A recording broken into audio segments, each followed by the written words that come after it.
ఎవరైతే ఆయనకు భయపడుతూ జీవితం గడుపుతాడో, ఎవరైతే సృష్టి ప్రభువు అల్లాహ్ను విశ్వసిస్తూ ఆయనకు భయపడుతూ గడుపుతూ ఉంటాడో, అటువంటి వ్యక్తికి ఆయన కష్టాల నుండి గట్టెక్కే మార్గాన్ని చూపుతాడు. ఇంకా అతని ఊహకు కూడా అందనటువంటి మార్గం ద్వారా అతనికి ఉపాధిని ప్రసాదిస్తాడు. అల్లాహ్ను నమ్ముకున్న వారికి అల్లాహే చాలు. ఆయన తన పని చేసి తీరుతాడు.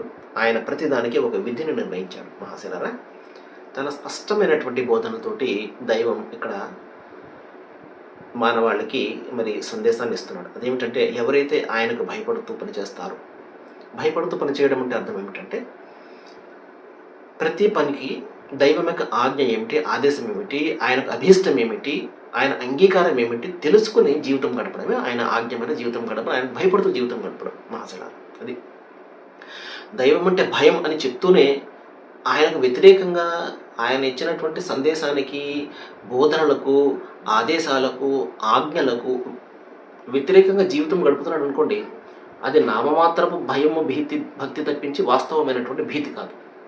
వాస్తవమైనటువంటి భీతి ఏమిటి? ఫర్ ఎగ్జాంపుల్ చెప్తున్నాను చూడండి. ఒక వ్యక్తికి 2 కుమారులు ఉన్నారండి. 2 కుమారులను పిలిచి, బాబు చాలా దాహంగా ఉంది, నాకు మంచినీళ్ళు తీసుకురండి అంటే, ఒక అబ్బాయి ఎక్కడే నిలబడి నాన్నగారిని పొగుడుతున్నాడు. నాన్నగారు మీరంటే నాకు చాలా ప్రేమ అండి, మీకోసం ప్రాణాలు ఇచ్చేస్తానండి, అదండి ఇదండి అని. మరొక అబ్బాయి గబగబా వెళ్ళి నీళ్లు తెచ్చాడు. తండ్రికి ఏ కొడుకంటే ఇష్టం ఉంటుంది? తన ఆజ్ఞను పాటించి తన యొక్క దాహాన్ని తీర్చడానికి ప్రయత్నం చేసినటువంటి వాడే కదా. కేవలం అక్కడ నిలబడి ఆహా ఓహో అని చెప్పేసి పొగిడినటువంటి బిడ్డ అంటే ఇష్టం ఉంటుందా? దైవం కూడా అంతే. కాబట్టి మనం ఆచరణలో చూపించాలి ఆయన పట్ల భీతి. ఆయన పట్ల భీతి ఏమిటి? ఆయన ఒక్కనికి మాత్రమే లొంగి జీవితం గడపడము, ఆయన ఆజ్ఞమైన జీవితం గడపడము, ఆయన కాదన్నటువంటి విషయాలకు దూరంగా ఉండడము, చెయ్యమన్నటువంటి విషయాలను పాటించడం, ఇది ఆయనకు భయపడడం అంటే.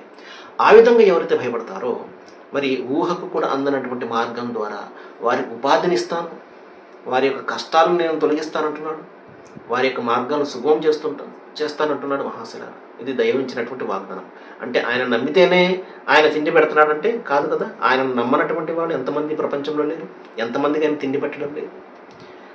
నమ్మడం అంటే ఈ విధంగా ఒక సత్యాన్ని మనము ధృవీకరించడం అనే అర్థం. ఆ విధంగా చేసినప్పుడు ఆయన ఇచ్చేది అందరికీ కూడా ఇస్తూనే ఉంటాడు. కానీ వాస్తవమైనటువంటి ఆ ఆత్మ సంతృప్తి ఏదైతే ఉందో అది ఆ వారికి మాత్రమే దక్కుతుంది. ఎవరైతే ఆయన ఒక్కరికి మాత్రమే అడుగుతారో వారికి మాత్రమే దక్కుతుంది.